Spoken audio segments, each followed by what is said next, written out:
إن الذين كفروا لن تغني عنهم أموالهم ولا أولادهم من الله شيئا وأولئك هم وقود النار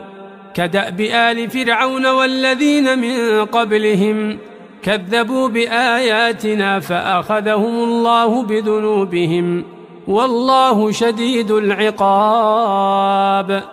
قل للذين كفروا ستغلبون وتحشرون إلى جهنم وبئس المهاد قد كان لكم آية في فئتين التقتا فئة تقاتل في سبيل الله وأخرى كافرة يرونهم مثليهم رأي العين والله يؤيد بنصره من يشاء إن في ذلك لعبرة لأولي الأبصار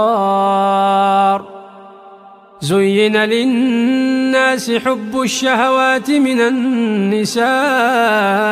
والبنين والقناطير المقنطرة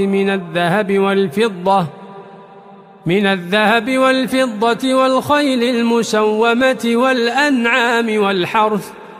ذلك متاع الحياة الدنيا والله عنده حسن المآب